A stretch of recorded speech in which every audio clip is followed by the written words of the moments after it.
You're now listening to Sound Talent Media. Check out more shows at soundtalentmedia.com. Hey, what's up, everyone? I'm Matt McGachy, the vocalist of Cryptopsy and the host of the Vox and Hops Metal Podcast, where I sit down with fellow metal musicians. We talk all about their lives and music while sharing killer craft beers. If you've ever wanted to sneak backstage and share a beer with one of your favorite musicians, well, Vox and Hops is the podcast for you. This week on the podcast, I dropped a killer episode with Kelly Schaefer of Atheist. There is this episode and over 440 other ones to help you enjoy life, metal, and craft beer. So what are you waiting for? It's time to become a Vox and Hops head. Cheers! Hello, everyone. Welcome to my dad's podcast. Thank you so much for tuning in today. My name is Vincent. I'm 4 years old. I just wanted to remind you about something.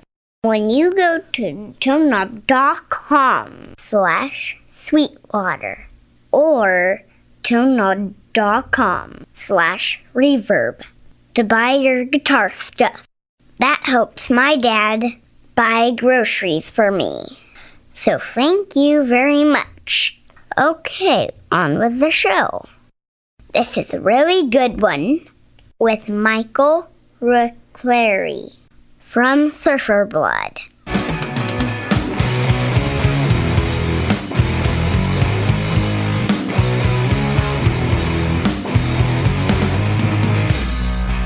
Hello, everyone. Welcome back to another episode of the Tone Mob Podcast, the show about guitar tone and the people behind it.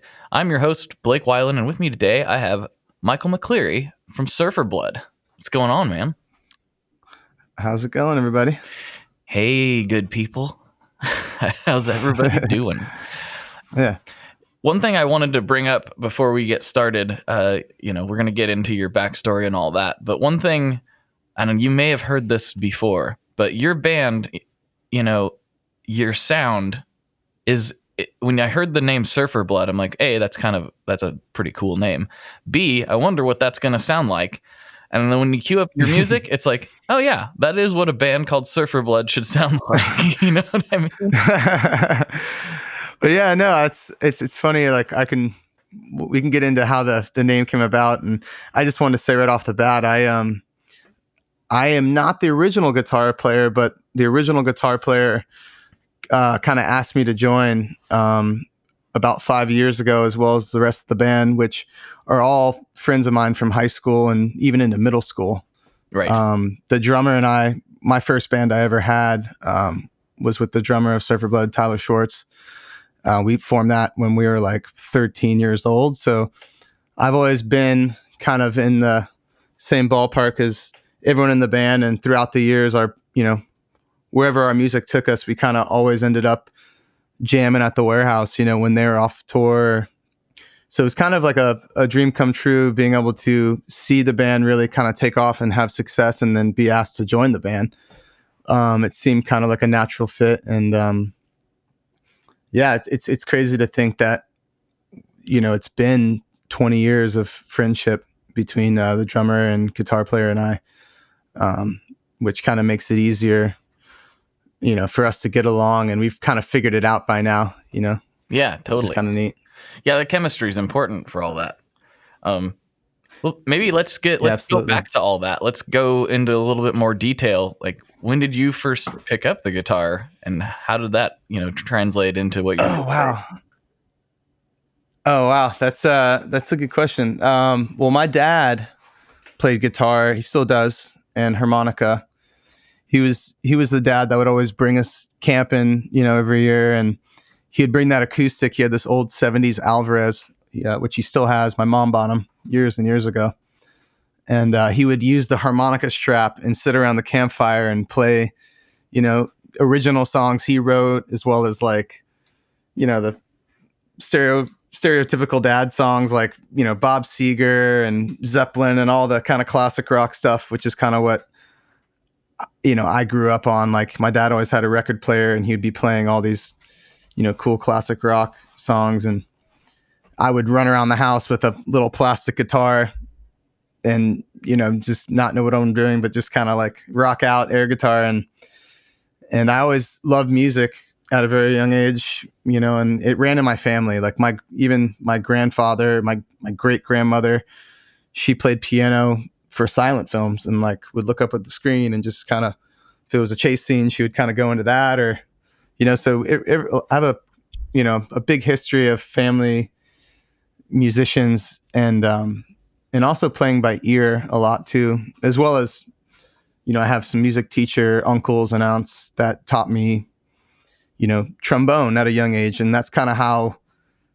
I met everybody in the band. We all went to an art school, and I auditioned when I was probably 13 years old, made it into the middle school, and then auditioned again for the high school, made it in. And that's where kind of I met everyone from Surfer Blood, before Surfer Blood even was. And we've been friends ever since. So it's kind of neat, full circle, kind of how it all happened, just kind of where everyone ended up, I'm certainly glad I didn't have to audition for any of my schools. They would not have let me in. Yeah, it was very nerve-wracking, especially at a young age like that. I just remember being super nervous, like, like I got to make it into the school. Like most of the other public schools in our area weren't very great. And School of the Arts, Dreyfus there, was like a very highly rated school. And it was one of the schools it was still a public school, but you had to audition to get in. So it was like it was like a free education, but the best education you can get for the arts and academics if you made it in. So it was like I can remember just sitting there, just sweating, and I'll never forget our band director, Wayne Miller. He asked me to sing Happy Birthday, and he gave me one note on the piano. He went over and hit the piano down in one key, and you had the root note, and then you had to sing the rest of the song there. And I was like, you're kidding, right? Like, this is not part of the audition. There's no way. Like, you're messing with me.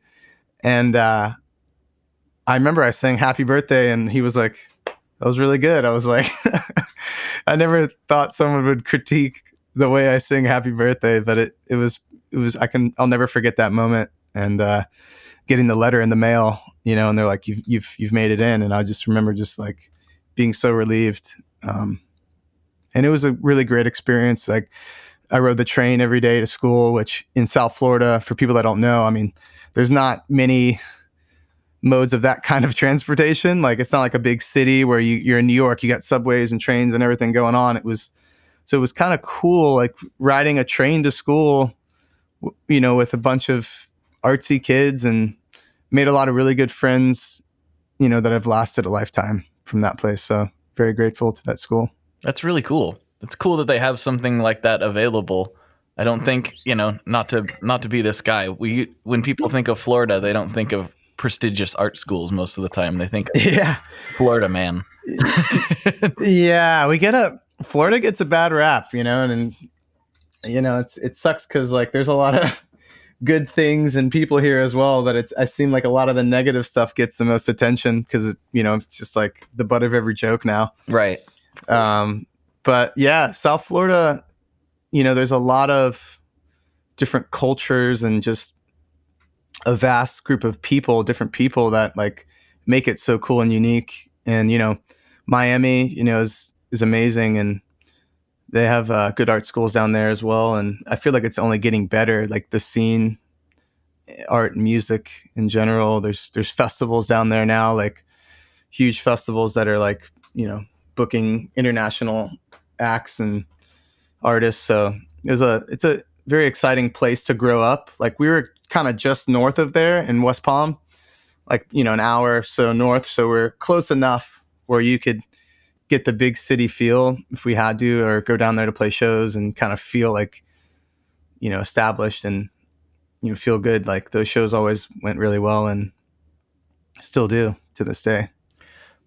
This is kind of a random sidebar, but I'm sure you've been there because this is where you live. But there's a store in Florida I really want to go. I believe it's in Miami, called Walt Grace Vintage. And it seems like the coolest store Absolutely. Ever. Yeah, actually, I'm glad you brought that up because it's a pretty crazy story. The guy, I was selling a bunch of guitars and gear for an estate down here a while back, and the guy that owns and operates that store, which I had no idea about. I had never heard of it. I was like, what? There's a random vintage guitar store in Miami.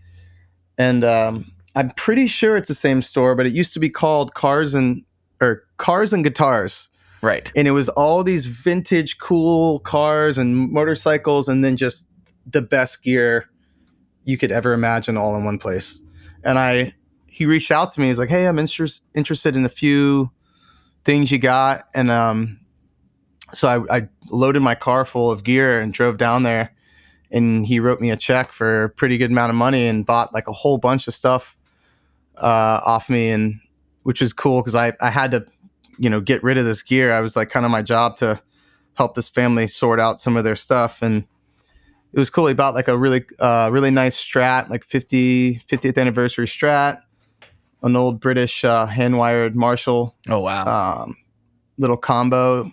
Yeah, he bought a bunch of stuff. Really nice guy and very cool store. And I know they've moved their location only probably a few blocks, but they're down there in Wynwood, Miami. And if you're ever down there, definitely pop into this place and check out their collection. It's pretty amazing, and it's just eye candy for days. If you like guitars and cars, it's basically your heaven.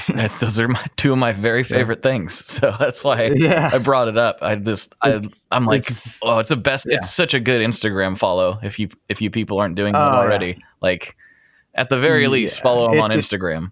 It's awesome. Yeah.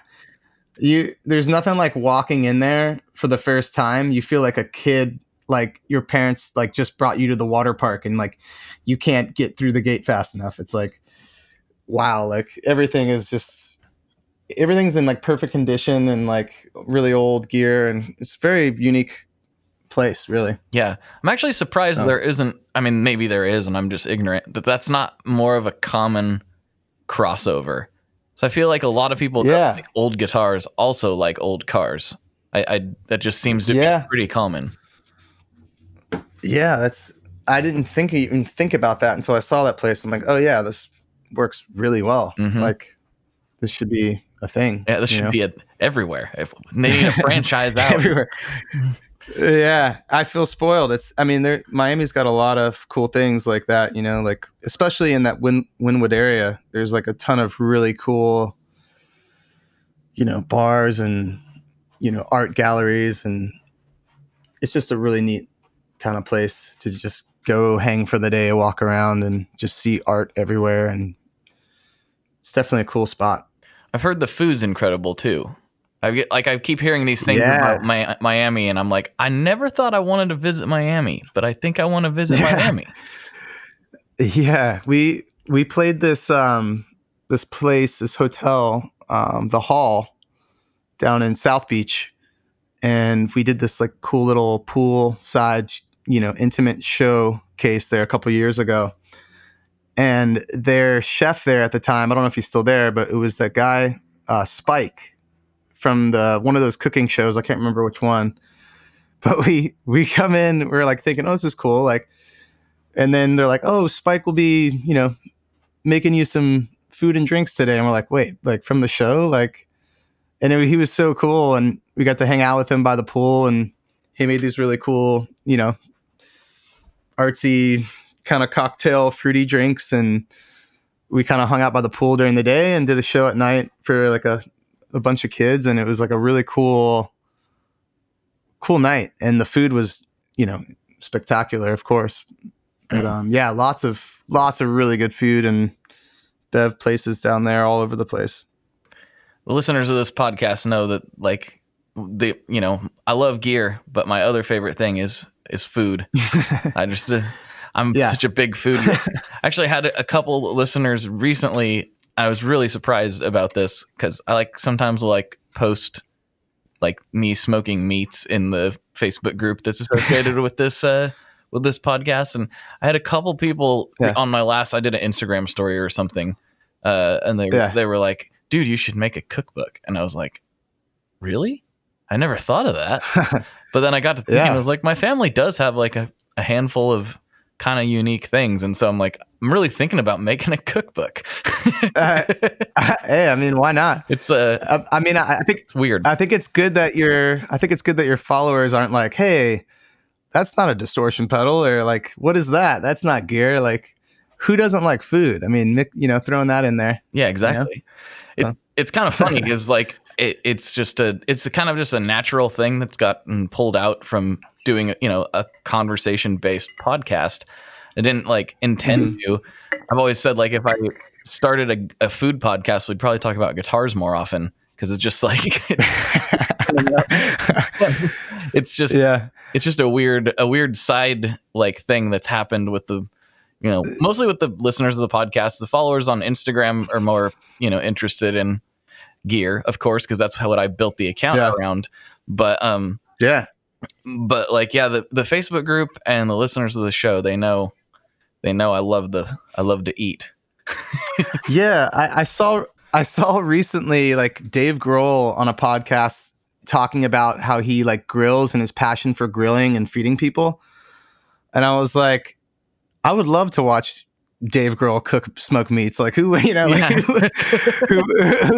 that's cool. Like I was actually, it's funny that you bring this up because I was out here the other day. I'm staying at this really beautiful place down here in Fort Pierce called Indian River Gardens, and it's a artist retreat that my girlfriend kind of started up, and we, with this pandemic and everything going on, we're like, let's go there, right, and just kind of, like recenter. And I got my little studio here, and I brought like some of my favorite guitars up with me that I can't really leave without, and so I've been up here, and we've been just kind of, it's right on the water, beautiful, a lot of space, and we've been grilling out every night. And our neighbor over here, this guy just comes by and he's just like, hey, like, you like fish? We're like, yeah.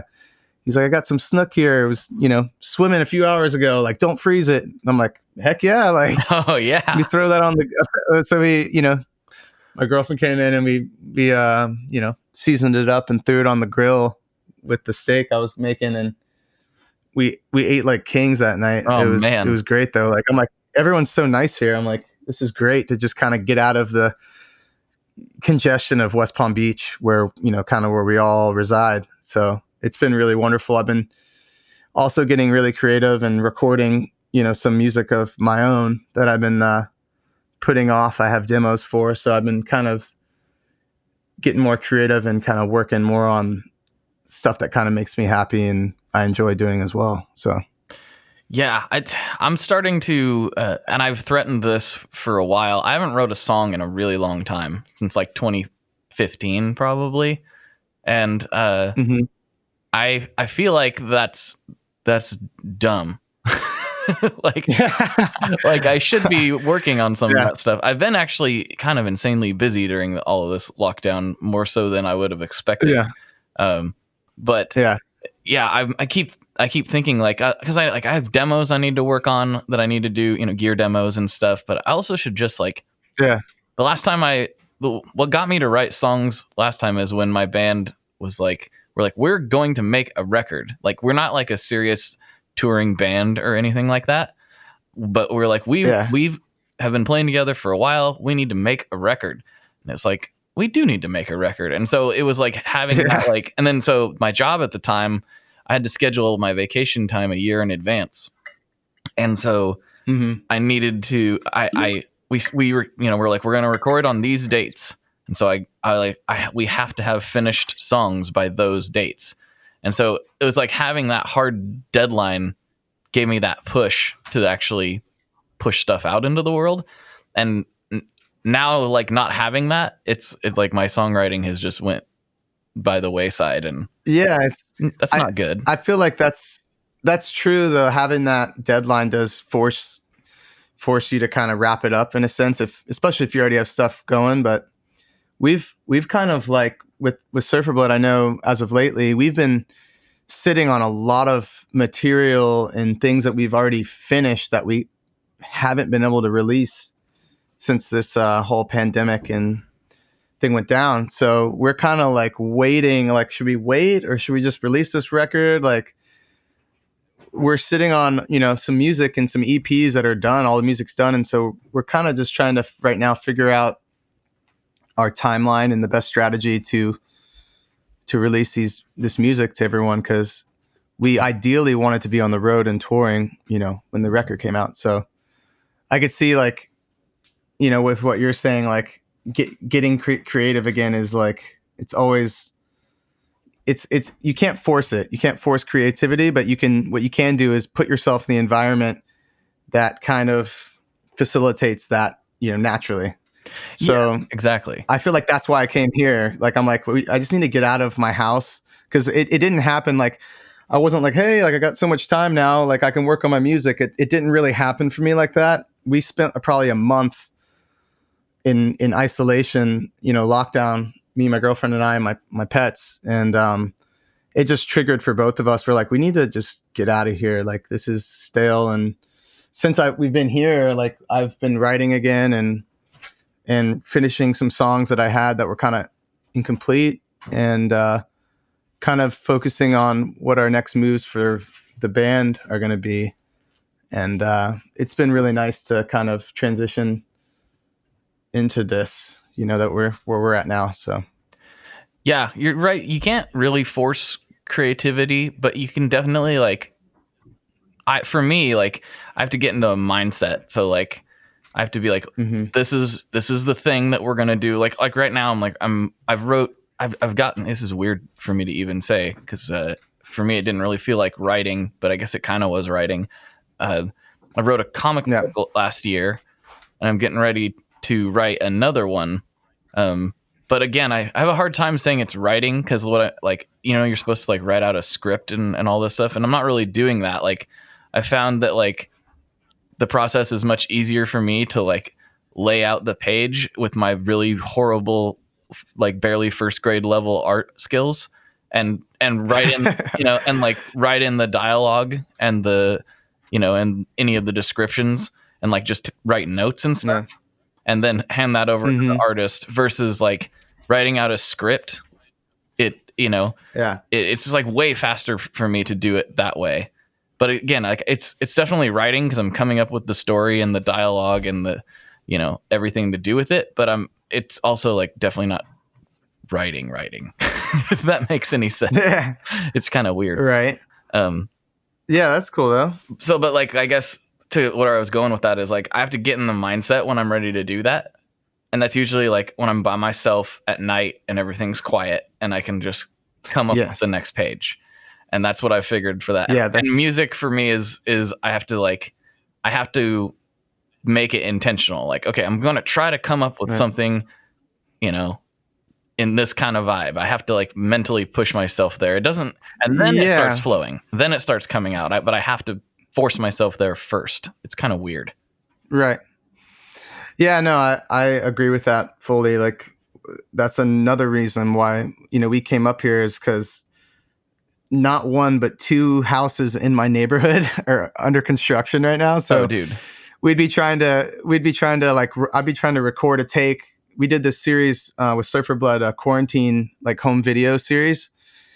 And I'd be in the middle of a take, and, like, you just hear this, like, big crane or hammer just, like, going away. And, like, my girlfriend would be trying to teach a yoga class, like, in the treehouse there, like, and there'd just be people banging and, yelling. And so we're like, okay, like, it's kind of hard to get into that creative mode when you keep getting distracted. So I definitely agree with you in that regard. Like, you got to it has to be peaceful and quiet environment to kind of hear your inner thoughts and, and feelings, kind of, when it comes to writing music or writing anything for that regard. For sure. Which is weird, because for me, it instantly becomes once I get in the mode, it becomes a very not quiet environment very quickly. Yeah. Well, then you get like frustrated or mad, and then you're trying to force it. Like, yesterday, actually, I was trying to draw this thing out on this cardboard. I was just kind of, like, practicing. I doodle art and stuff. Like, I'm not very good, but I enjoy it.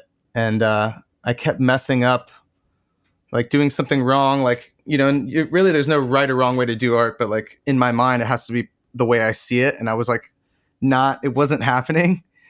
And I, like, got so frustrated, and I just had to, like, I had to just walk away from it. Mm-hmm.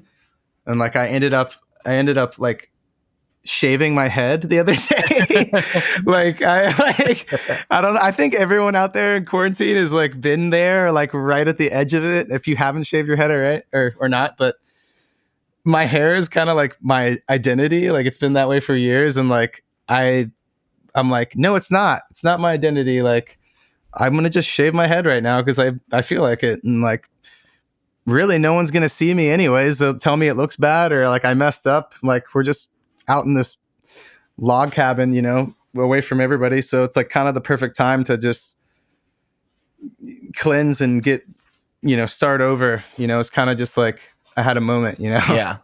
I'm a big fan of the well, I don't go clear to skin, but I definitely like over the years I have this weird like cowlick. I've messed with my hair like my entire life trying to figure out a haircut that I like that is not, you know, that I think looks good on me. And the only one I could come up with that I was happy with and that my wife liked that was such a high maintenance haircut for a dude. I like had to get my haircut like every like 2 weeks or something. And I was like, this isn't worth it. Right. And so I just became number one buzzer guy. And I just buzz my every 3 weeks. It's like, all right, time to go to the barber. And I go in the bathroom and shave my hair all off with number one. And it's I'm down with it. You know, that's essentially what I did.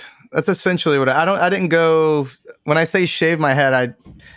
I definitely didn't shave my head. I used my beard trimmer and just kind of did a 1 or whatever the lowest setting would go and just went with it. It feels nice, doesn't it? Oh yeah. It's amazing. It's just, but I have a cowlick too, like in the front and in the back. Mm-hmm. So it looks weird, but I mean, like I said, like, I don't care. Like I was just like, I had a moment and my hair has been, I'm the opposite of you. I've had like literally the same haircut since high school. Like, and it's just like shaggy, out of control. It looks like I just never brush it. And it's just, I have really curly hair and it just goes kind of nuts and just does its own thing. But it's low maintenance, but it appears to be like there should be maintenance to your hair. But it's the lack of maintenance is the haircut kind of. Yeah, I feel that. So I was just like, you know what? I'm just, you know, start over. I used to do it in high school. Like my friends and I, and we would give each other mohawks. Like when we'd be in quarantine for the hurricanes, like we'd be like, you know, locked up for a week where you can't go anywhere because everywhere's out of power and the power lines are down. And so you literally like lose your mind in a different sense because it's just like a natural disaster.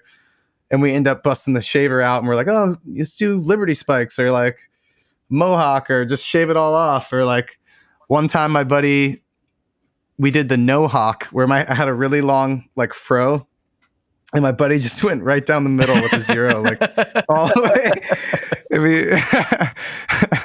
And we called it the no hawk and it was so bad. It looked horrible. But we didn't care. We'd go to school like that the next day just to get a couple laughs, you know? Oh yeah. Good times. Yeah. Well, so let's kick this back on the guitar train a little bit. What guitars did you bring with you what are the super special ones? Oh, wow. That's a good question. Yeah, I have, well, the one that's nearest to my heart right now, which I feel like it just, I don't know if it'll ever change, but I have this Fender Mustang. It's early mid 70s. It was given to me by this woman. It was her husband's and he passed away. Friend of the family, known the guy a long time. He's been to my studio and he'd come by and jam. And I remember years ago, he brought this Mustang and he goes, hey, I really want to fix this thing up. And I'd be like, yeah, man, I'd love to help you kind of restore it and get it going.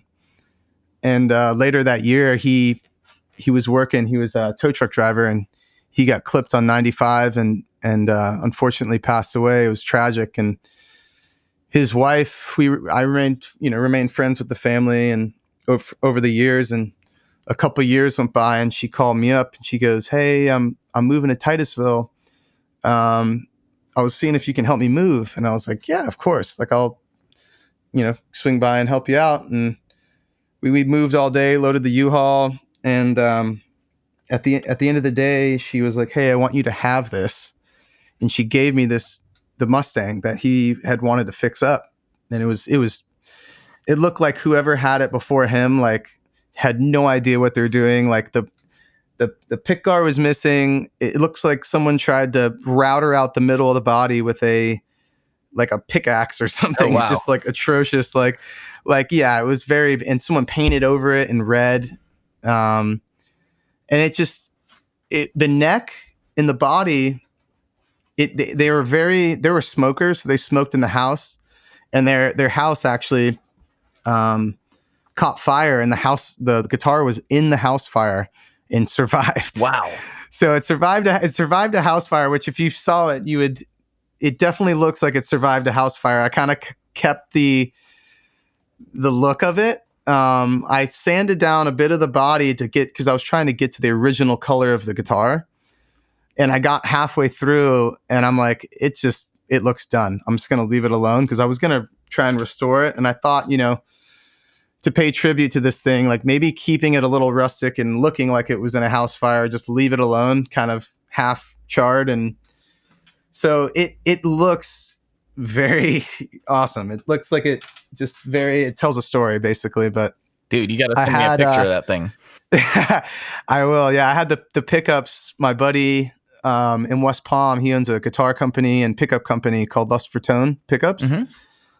You can go check out their stuff on their website. It's really awesome, boutique-y, like vintage style, like all hand wired, and just he uses vintage capacitors and stuff, and he just wires all my guitars up with his pickups, and I love them. They sound incredible.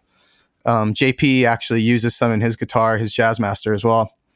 But he wired up some pickups for the Mustang. And it was kind of the first Mustang pickups he did. He normally only does the Strats, Tellys, and he's got like a P90 now and a few others, but they always sound really good. I use them in all my Tellys, but the Mustang was something he had never done. And I actually ended up bypassing the Mustang switching, and I did just a 3-way toggle in there, just because the thing was already beat to hell. I'm not going to resell it. It's super sentimental to me.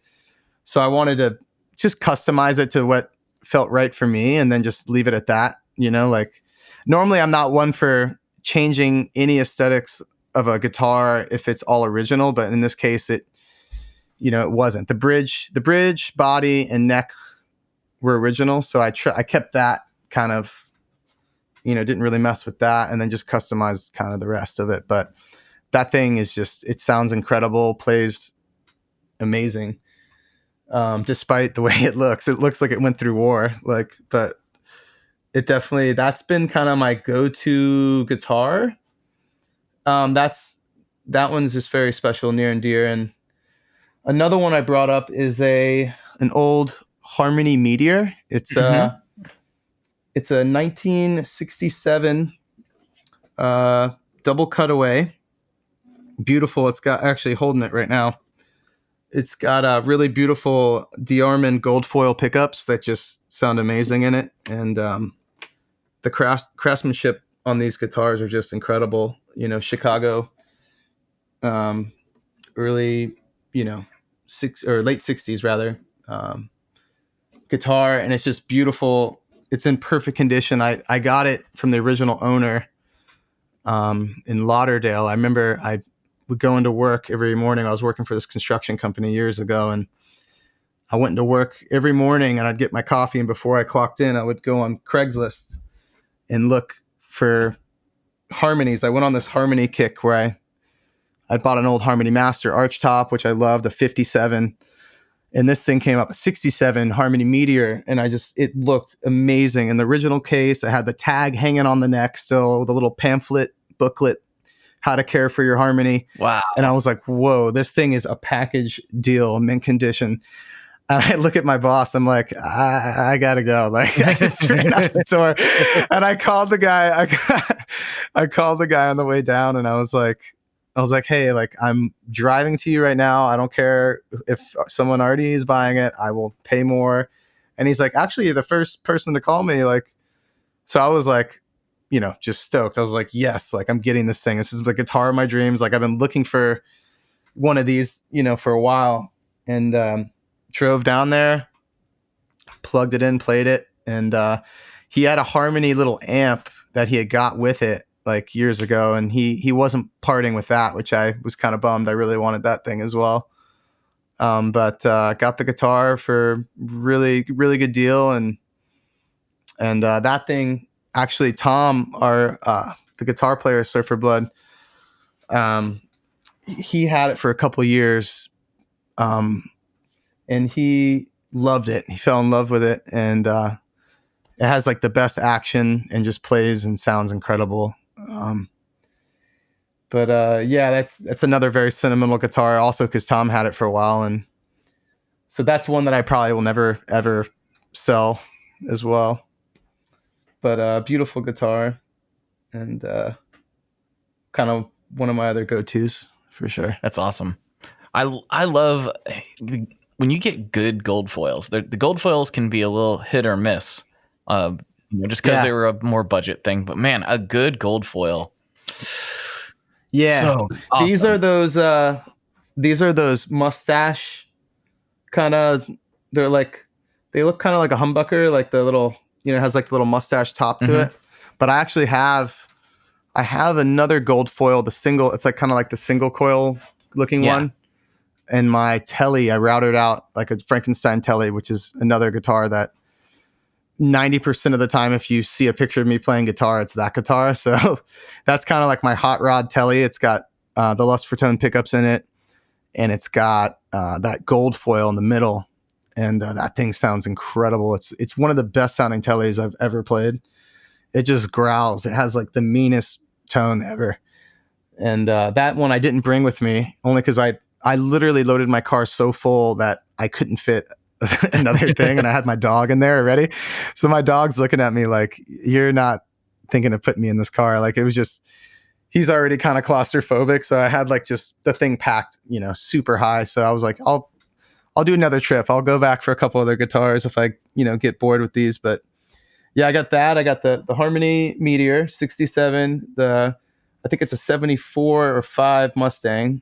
And then I got just a Franken bass. It's a Jazz P Jazz bass. So basically a P-body with a jazz neck. Gotcha. Just for tracking, I've been doing some demoing and recording some stuff that either will be for my solo record I'm trying to put together, or potentially Surfer Blood songs. I'm not really sure yet. I've been sending the guys and Lindsay some of the demos, and so those are kind of up for grabs. But just, it's nice to have just a little of everything here to kind of track, because I've been kind of been on a roll kind of in this environment. It's just been really conducive to writing and getting kind of creative again. So what else did you bring with you?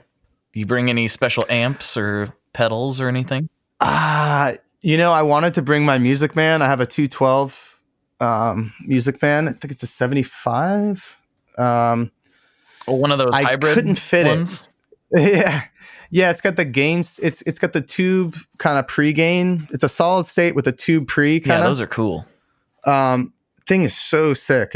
You can kind of like, crank the tube drive and then just blend in the master if you want to get a really kind of dirty, overdriven sound, or if you want kind of a nice clean tone, you can kind of roll back the pre and then but boost the master, and it just sounds really good. It's got tremolo and reverb. I brought this reverb. I have a Fender 1970. I think it's a FR 1000. It's like a standalone reverb tank. Oh, okay. Yeah. It's a solid state one, but I mean, it sounds incredible. I know a lot of people like the tube ones, which is what Dick Dale, I know, used those, which I've been wanting to buy one, but this was the cheaper route, and it still looks really cool and it sounds amazing. But I also brought, as far as amps, I just brought my little Blues Junior that my roommate left. He's in New York, so I've been kind of just it's just so convenient and it sounds great. Yeah, that's basically been the minimal setup up here. Normally, if I was home right now, I'd be going through my closet, like, pulling out guitars and just reeling them off, which it kind of helps when you like hold a guitar to talk about it. Yeah, for sure. Like I can talk about my guitars when you hold it. You're like, oh, like you can. It's I don't know. It's you kind of get more into it in a sense. But I have a lot of, I have a whole room at my parents' house where I grew up that is like if you open the closet, like guitar cases will come like piling out of it. Like I have like it's insane. Like and it's funny because my buddy that's been staying there, he said he heard a loud crash in the middle of the night. Thank God no guitars were in the cases, but I have in the closet on the shelf above like where you hang your clothes, I have all just empty cases. And the whole shelf with all the clothes and everything just came down in the middle of the night and like, scared the crap out of him. And he called me. He's like, dude, he's like, your guitars, like, I don't know what happened. Like, I'm like, no, it's all good. Like, those are just empty cases. And he was like, oh God, thank God. Like, I was so worried. Yeah, I have like a whole room with probably like 25 or 6 guitars in it there. And then I have another probably 10 at my studio. And then a bunch, at my house and here. So I could go on for hours of the guitars I have. It's a disease, some people say, but I justify buying new guitars based on the fact that it's an investment and then I could sell them, but I never actually sell any of them. Yeah. So I'm like, oh, it's like putting money in the bank, but it's like gaining interest because like I buy cool gear that, ages well and I can get more for it when I go to sell it. But I end up just becoming super attached to the guitar and I'm like, I can't get rid of this, like. Yeah. I'm with you. One of my most recent purchases as far as guitars go and is probably the most expensive guitar I've ever bought. I bought a 1968 Gibson Melody Maker. Ooh. And it's beautiful in the original case. My buddy Hunter that's probably listening to that is probably screaming at me. I bought it off him and he showed me this thing. I actually traded him. I have a few friends back home that we trade guitars. Like it's like a guitar club. Like we'll just, here, you take my 66 Hagstrom and I'll borrow this, or like whatever. Like, so I borrowed this Melody Maker and it was, that Pelham blue, which ages kind of to green. Yes. It's a green guitar, but it's beautiful. It's like, it's just perfect condition and it's just aged so wonderfully and it sounds incredible. And it's got the tremolo. That's the other thing I really love. Like most of my guitars have tremolo, like for our sound. That's something that like we definitely love having. A lot of people are like, oh, that goes out of tune, but like not really if you use it right. So like I've found, certain ways to use it where it doesn't knock the whole guitar out of tune, but it adds. And when I borrowed this thing, I was like, I have to have it. And he wanted to trade back. I probably had that guitar for like a year or two. And he's just kept bugging me. He's like, hey, I want my guitar back, man. Like, and I actually gave it back to him and I missed it so much. I was like, hey man, like, I want to buy that guitar. Like, I want to buy that guitar. And he hit me up one day and he was like, okay, like I really could use the money. And I'm like, well, how about I had this Gretsch, had a nice Gretsch, had a Bigsby on it. And he loves Bigsby's as well. And I was like, I'll trade you. I'll give you the Gretsch. And I think I gave him like $1,500 or something cash for the Melody Maker. So he wasn't out of a guitar and he got, a good amount of money, which, those guitars, I mean, depending on the condition, I know they can go for more, a little more, but like, I thought it was a good deal. And I also told him, if you ever wanted to borrow it, he was more than welcome to, but I had to have it. It was one of those guitars where it just was, I took it on a few Surfer Blood tours and like the tone was just like, it was so good and worked so well with what we do, like, and complemented like kind of JP's tone. Cause he used the Jazzmaster and a Vox AC-15. So I was running that the Melody Maker through my Music Band. It just sounded amazing, and I was like, I gotta have it. But beautiful guitar. I didn't bring it with me. I wish I did. That's another one that I pick it up and I can just almost write a new song every time I pick it up. It just something about it makes me like just like more creative. When you play it, you kind of play it differently than you would play other guitars. Totally. You said that was a 68? Is that what you said it was? 68. Yeah, it's what shape Gibson is Melody that? Maker. It's And got two. I can't remember what shape they were using. It looks like an SG. Okay. It's kind of like the best way to describe it. It's kind of like, I know which one you're talking about. in my opinion, it's kind of like what the Mustang was for Fender in that era. Yeah, totally. The Melody Maker was kind of like the SG precursor, I guess, or kind of more like, it feels like a toy. Like when you pick it up, it's like, this thing is so light. I could break this over my knee. Like it feels, it's not like the weight of an SG, or thickness kind of, it's like a little, which I love. Like I love small little kind of janky guitars. They're super fun. Like I have a couple old Tyscos that I, to this day, still like have to use for certain things to record on, because it just, nothing sounds like that, This whole time you've been talking, I've been looking slightly over my shoulder at my Melody Maker, which I also love nice. dearly. I have a 65 double pickup one, which is kind of, they didn't make as many of those. Yeah, that's what mine is actually. Mine has two pickups and the tremolo, which is kind of even more rare. Like most of them, you only see the one pickup, and especially the tremolo was like an extra, like, stock tremolo and it wasn't a Bigsby, it was like a stock Gibson tremolo. I'm like, this is so cool. Like I need it. I think you got one of the rarest Melody Makers they have, honestly.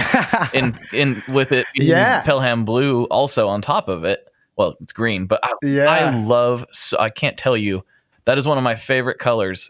I love Pelham blue the way it is. I love it. But when it changes to that green, that is just something special. Yeah. And it's got this it's got that really cool, like, I forget what they call it. I probably sound like an idiot, but it's like the tiger, like the striping, the kind of checking in the finish. If you catch it at the right angle, it just looks like a tiger stripes. It's so crazy. But if not, it just looks like flat green, but it's so cool looking. Like under certain lights, you can really like see the color, like in depth. It doesn't, looking at a picture of it on Google, like does not do justice to holding this thing. Like every one of my friends that have played it or I've showed it to, like the first words out of their mouth are like, yeah, so this is my guitar now. Like my buddy Jordan, a good buddy of mine, he plays in a couple bands back by, down in South Florida. I was showing him my guitar collection one day and he literally fell in love with it. He's like, this will be mine one day. He's like, this will be mine. You're like, no. Like just like dead serious. Like that guitar has an effect on everyone that it comes in contact with. It's just like, gotta have it, Man. Yeah, I get it. And that's it. That says a lot. That says a lot coming from a Fender guy. Like, I mean, I love Fenders. Like Fender has been good to us and always supported our band. And I love Fender. Like who doesn't? Like they have the best, some of the best guitars ever made, or like, Fender, like there's no getting around that. But this Gibson, like, especially, that era is just so cool, Yeah. They were doing some magic back then. I mean, I don't know what it was. I don't know. But yeah, I love my Melody Maker too. And like once I got it all set up and it came with like a really jankety bridge that was like not factory. Once I got a Mojo Axe bridge put on there, shout out to Tom from MXPX for the recommendation. He recommended it on when he came on the show a while back. But awesome. Got that on there, got it all set up and dialed in, and it was like, oh yeah, this thing is a rock and roll machine. And everyone who says that those stock Melody Maker pickups are no good. Like when I first went to buy it, I was doing some research, and like on all the forums, they were like, "Oh, you got to swap it out with like, you got to swap it out for those." I think Lawler makes some. I think it's Lawler makes like a conversion P90 for it, and like you got to swap it out for that, which I'm sure sounds amazing because Lawler makes great stuff. Right. But I'm like, I don't need to change these pickups. These pickups are awesome. Like, yeah, it's funny. My buddy, it's kind of funny that I'm bringing him up. It's his birthday today. Chris Condon, shout out to my buddy. He actually plays with Billy Ray Cyrus now. He's been with him for the 6 or 7 years now, I believe. Right on. He was in my band. He was in my band when we were younger. He was super into punk rock and metal, and it's funny that he's playing with Billy Ray Cyrus's band, but he was always a shredder. He came down for Thanksgiving, and we had a show that night with my local band that we kind of jam with, and he's like, "Hey, should I bring my rig and come out and jam with you guys?" We're like, "Heck yeah, like come on down." And I had just got the Gibson Melody Maker back, and he was like, "Whoa, I've always wanted to play one of these." He's like, "Let me plug it in." And he literally, we played one song, and I was on drums. He turned in between the song, he turns and looks at me. He's like, looks at the guitar, looks back at me, and he just shook his head. He's like, "What? Like, is this? Like, this thing sounds amazing." He's like, "Are you kidding me?" He's like, "Give me this." Like, and he was always that way. Like, he's another one that, like, if you ever want to have someone on your show and talk gear, this guy, like, he's taught me everything I know, and I've forgotten most of everything. Like, he's just incredible. He was the one, like, he was my buddy that was like modding pedals, and he helped me build a lot of the first guitars that I still have to this day. Really funny guy, a really hilarious guy to be in a band with. It was just constant laughs and just such a amazing tone and incredible player. Like, every gig we would play, he would show up with a different rig. Like, I'm like, "Are you kidding me?" Like, and he'd always, for someone that had the best tone, he was always like, "How's my tone? How's my tone?" We're like, "Dude, insane. It's incredible." You've nailed it. Like, so I've always looked up to that guy, and we've come a long way. It's funny. I'm really happy to see him doing well and playing with those guys. He's got a studio up in Nashville, Lust for Tone Studio. Actually, he's one of the artists for them as well. Oh, cool. Shout out to Greg Simpson out there, lustfortone.com. You can check out really cool stuff on there. He's making really quality guitars and pickups. He's been doing it for years. Local guy too, which is kind of cool to represent our hometown as well. Right. Which is kind of how we actually got hooked up to do this, is sort of through that. Yeah. So, yeah. He Absolutely recommended Stringjoy. We started talking through that because a lot of the listeners know this, but well, maybe they don't. I've only mentioned it a couple times, but I've been doing artist stuff for them for a while, amongst other things. And so we were chatting on there, and it was just like, "Hey, wait, you should do the podcast."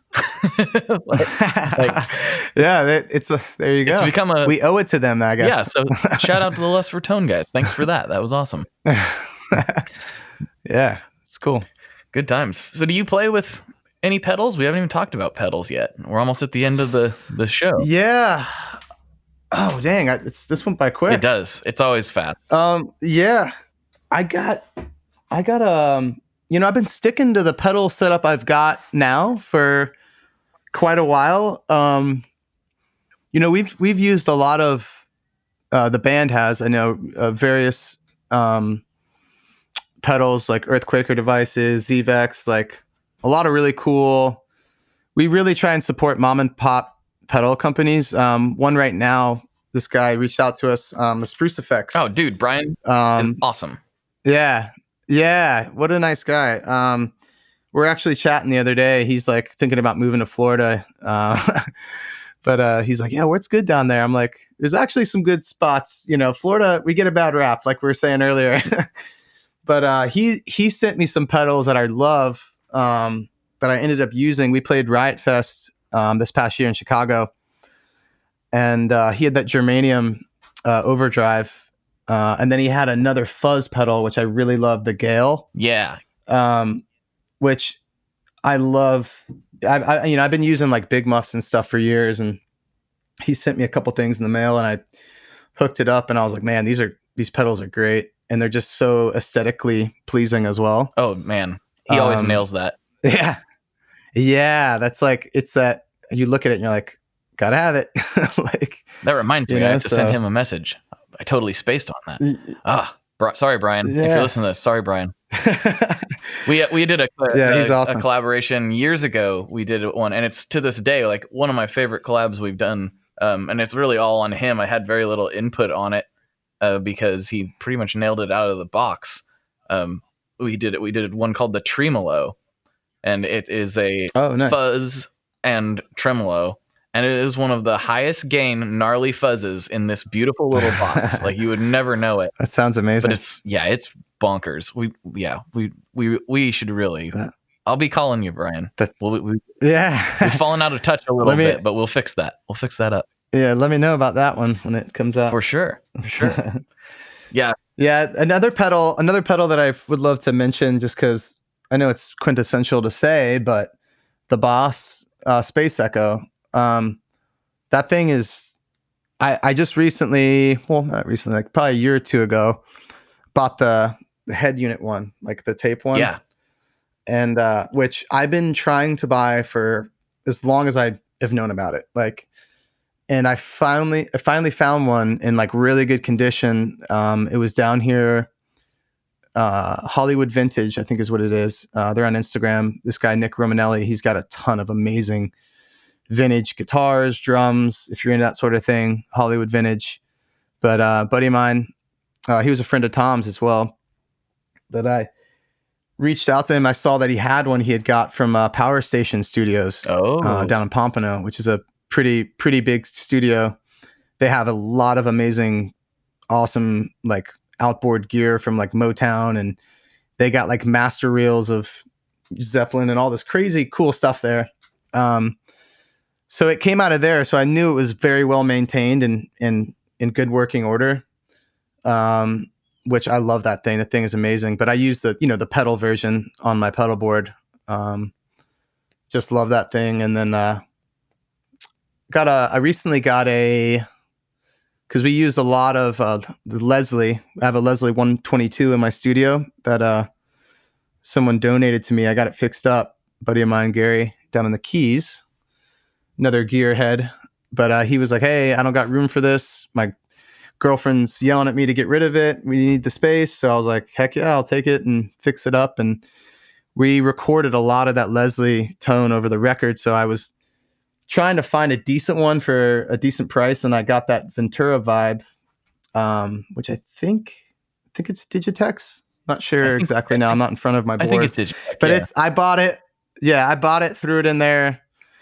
That thing's great. And it like does the trick and sounds pretty cool. I have a couple pedals that I can't really, well, not that I can't, but I like to keep a secret. Like I have people when we tour, I have people that tour and come up to my pedal board and like, they'll take photos of it, and which I think is funny. And I kind of, it's just a funny thing to like, be like, hey, what are you doing? Like, I don't care. Like, come take a picture. Like the thing is I put stickers over a lot of them. So it kind of throws people off. Like I have, just a couple of random little stickers that I've made and I'll just put on over the pedal. So you can't really tell what they are. Not that I'm trying to deter people from knowing, but just, it's just fun for me. And it keeps the question, like, what is that? What is he, there's something in the mysteriousness of what pedal is that guy? Like when you go to see a show, and you hear the tone, you're like, oh, it sounds so good. I want to see his pedal board immediately. Like that's me. I do the same thing. So I totally get it. Like for all the fans out there and people that come to see us, like, and if someone asks me, like at the end of a show, like I'll have, kids will like wait around. They'll be like, hey, like, can I talk to you like about your pedal board? And I'll be like, yeah, heck yeah. Sounds awesome. And if you ask me, I'll tell you, in person with everything what I'm using. Just there's a couple pedals that are like so cheap and that you would never guess sound good, or maybe, they would just work really well with other pedals. And it just kind of creates kind of like an interesting tone when paired with other stuff. pedals that my buddy Chris have turned me on to, and just, the key is like to go out there and just experiment and just see what works for you. There's no right or wrong way or to do it. And as much as you want to emulate someone else's tone, like there's so much fun in just finding your own, Yeah, I mean, I'm sure this is a listener, so and who you are. But there's a guy who will message me periodically and be like, "How do I set my amp to get this sound?" And I'm like, "I've never played that amp before. I don't like. It's got a 3-bandy EQ on it. Turn it until it sounds like what you're trying to get it to sound like."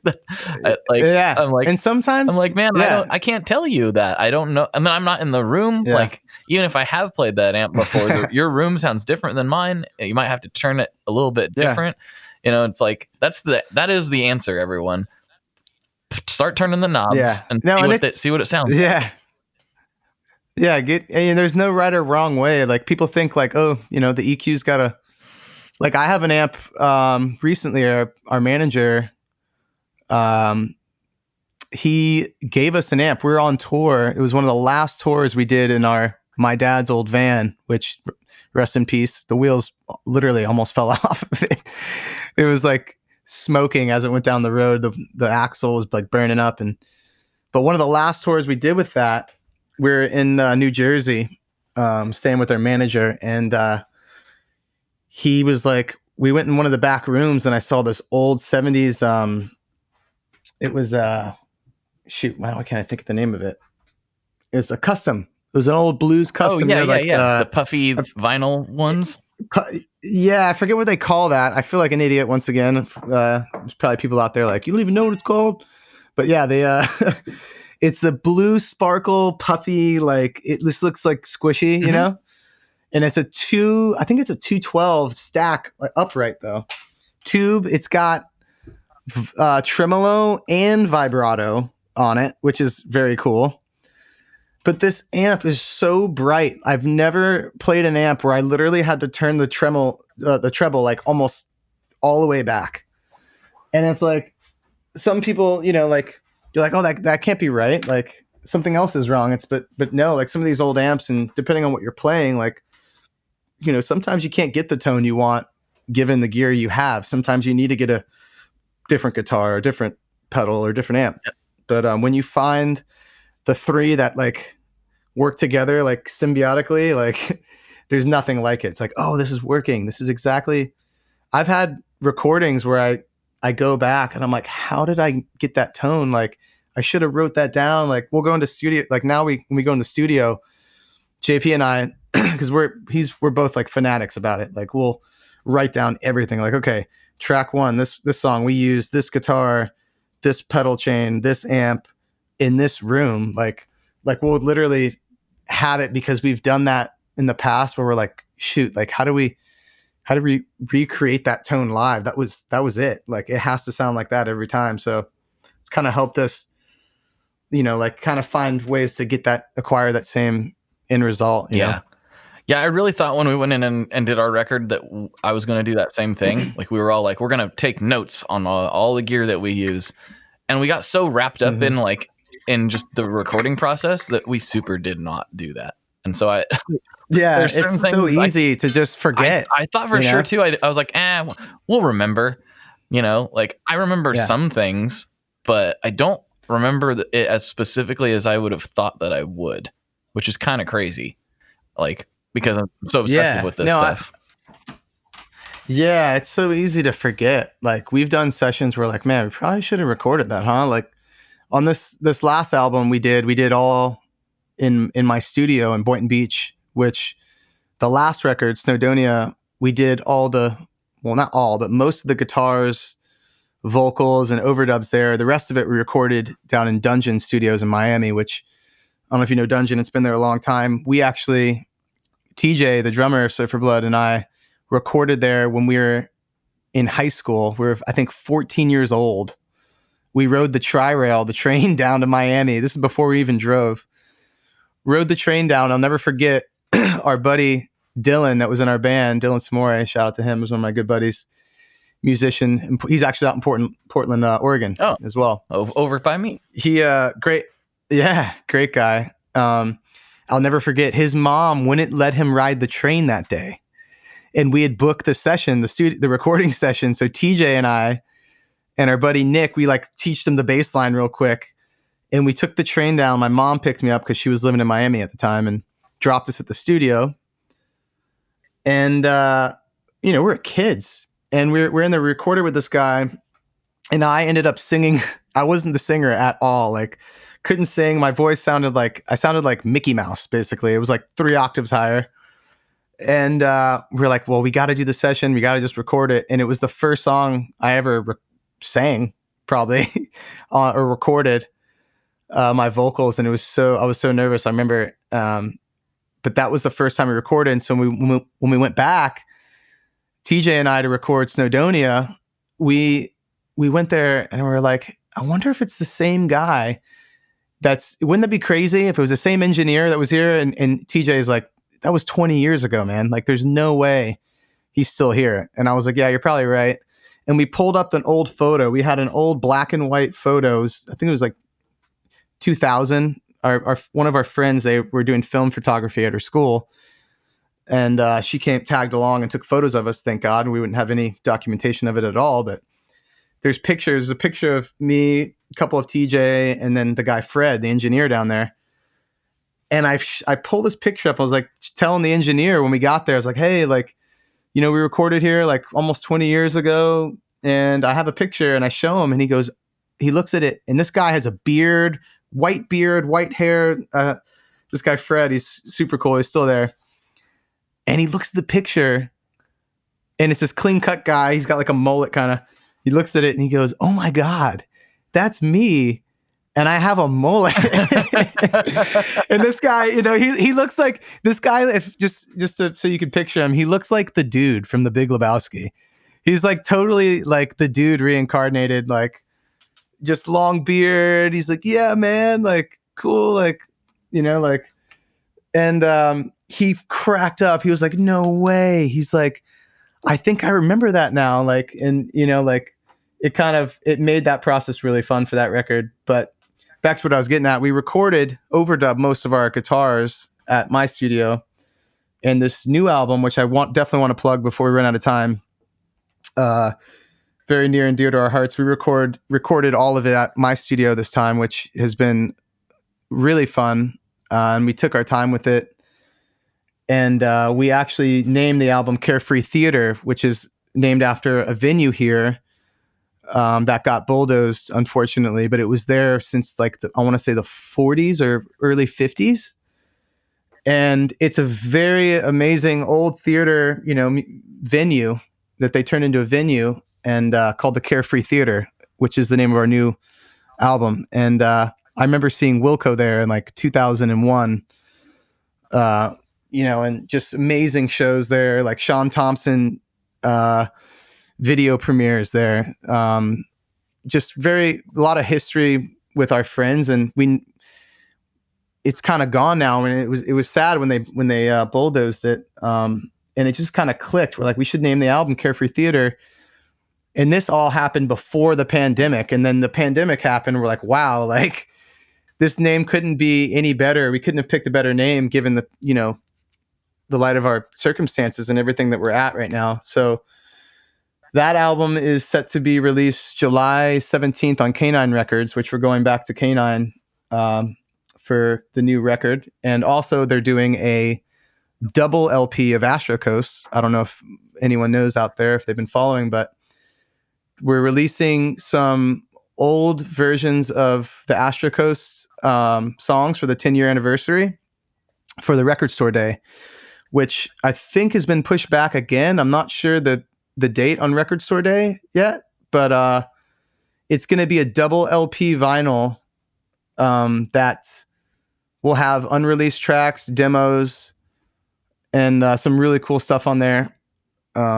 Some cool old Polaroids that we've saved of the guys, and definitely another really exciting release to look forward to this year. If not early next year. We're kind of still anticipating the release to see. But as of now, July 17th, Carefree Theater will be coming out. Look for it on surferblood.com. Also, we have a Bandcamp with some merch items up there if you want to support. We have some cool shirts and some EPs and some cool vinyl on there as well. So definitely stay tuned for all those goodies. But yeah. Right on, dude. Well, it's funny that so like there's some, when we wrap up the episode, there's a few classic questions that I like to throw at people, but you kind of already touched on both of them. The first thing is plug anything you want to plug, which you just did. The second thing is, what's your favorite Boss pedal, which I'm assuming is going to be the Space Echo, unless it's not. It should be. I think in theory, like if you left me on like a stranded island and I had to pick one thing, it would probably be an amp that I can get some gain out of, crank it, and then that delay, because it has reverb too. But the reverb isn't that good on it. But I will say I love the delay. But I have this pedal actually that Chris Condon he modded. It was an old, I think it was an SD1. And it's an eyesore to say the least. It was one of the earlier mods he did, so he was like drilling holes all in it, and it's got like a hole that's way too big for the switch, but it's like this little green switch on it. And I put a piece of blue painter's tape over kind of like the main part, like that you click, because I like to make my own little stickers and stuff, but I put a piece of blue painter's tape and I called it the face melt. And it's like this cartoon I drew of this little guy. I wish I had a picture of it. It's at my studio, but I drew a picture of this guy and he's like, it looks like he got electrocuted. And that pedal, it's so loud. It's like you click on it and it's just instant feedback and just noise. Like, I don't even think I'm using it for what he was intending to make the pedal for. But it's just something about that. If like you want to get feedback, you just step on that thing and just get next to the amp, and it just goes nuts, and it just sounds like it's terribly awesome. I love terribly awesome. Terribly awesome. It should be the name of this podcast, I guess. Yeah. So it's a modded SD1 nicknamed the Face Melt, I guess. Nice. It's a fun one. Right on, dude. All right. Well, this is the last question of the podcast, and this is where it gets a little bit controversial with people. So be very careful with your response, because this can get ugly. What is your favorite kind of pizza? Oh no, this is like a very. Oh man, this is tough. It is. It's not easy. I'm gonna come right out of the gate and say to everyone that's listening and everyone that has a strong opinion on pizza, we can all agree on one thing for the most part, I would hope. Any pizza, if it's of your choosing, is better than no pizza at all. Like, yes. If someone was like, you can never eat pizza ever again, I'd be like, well, like, I can't do that. That's not an option. Like that's, I mean, I love pizza. Like when we travel, we're always like trying to like find like the best pizza. Like we'll ask like everyone we come encounter, like, what's a good like pizza joint around here we can like scope out. And shout out to Nice Guys Pizza on the west coast of Florida. They are awesome. Really cool little pizza joint, pinball machines, record store. We play some shows there. Really good pizza there. So I'm going to say Nice Guys because they are the best. But I love, it's hard to say one because I do love like Chicago deep dish. Like you're in Chicago, you got to get a deep dish, you got to do it. Like you got to eat the pizza of where you're at, of the area. And yeah, absolutely. Of the area. And it's funny because I grew up eating like trash pizza. Like we would eat like Little Caesars, like pizza, like breadsticks, the crazy bread, and like as a kid, you didn't give a crap. You're like pizza. Like we used to eat pizza out of I'll never forget, in middle school, I was in Miami. we had pizza day. I don't know, kids out there still do. I imagine they still have pizza day for lunch. But the school lunch, pizza day, it was this round pizza, and it came in a plastic bag that they just microwaved. And I forget the name of the brand of pizza. That? I don't know if I've ever seen that before. It's a pizza connoisseur's like worst nightmare. But I'm telling you right now, nothing excited me more than pizza day at Glades Middle School in Miami. I go on the lunch line, and you knew it was pizza day, not because you knew what day it was.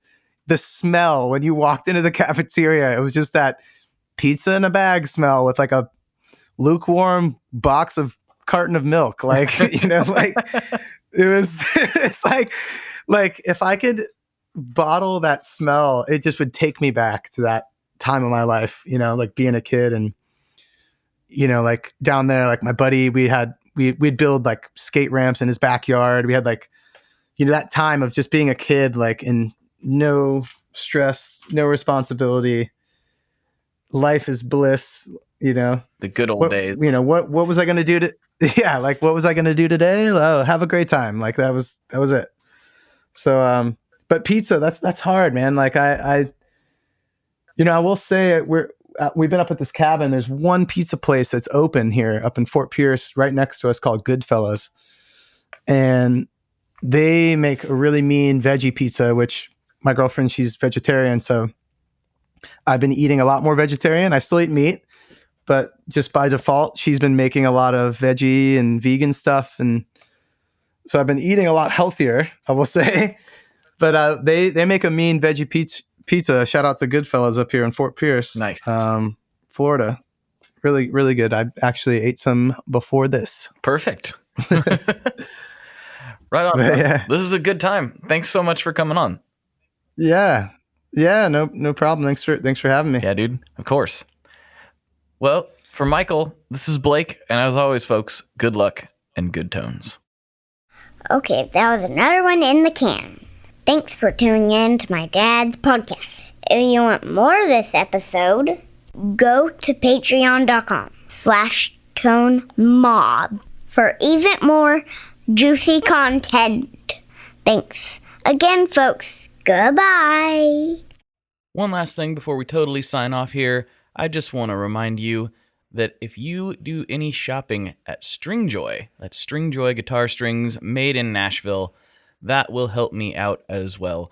As I've said for years, I'm heavily involved in that company, and I really do think they're making the best products on the market. So if you would like to try custom strings, go to tonemob.com/stringjoy and check them out today. I seriously love what the team down there is doing. I help them out with all kinds of things, and by you supporting them, you are also supporting me as well. And hey, you need some strings, so why not get some custom strings just for your guitar and playing style? Again, the link for that is tonemob.com/stringjoy, and that will take you right to their website, and you can do all your shopping through there, and that will help everyone involved out. So thank you very much. Talk to you next time. We are brought to you by the wonderful folks at Gun Street Wiring Shop. Yes, Gun Street Wiring Shop. I've talked about them before. I used to say based out of Bend, Oregon, but guess what? Sean moved to my neck of the woods. Sean's in Portland. Sean is awesome and has helped me with a bunch of stuff lately. And if you have wiring needs for your guitar, he can help you too. If you want to get weird with it, he can get weird. If you just need to spruce things up a little bit, there's your guy. He takes all the guesswork out of doing your guitar wiring, and he makes it simple, and his customer service is top-notch, and I can't say enough good things about Gun Street as a company. I really respect Sean and what he's all about, and the product is top-notch. I've got 3 different guitars that now have Gun Street harnesses in them, and I could not be happier. So go to gunstreetwiringshop.com and check them out.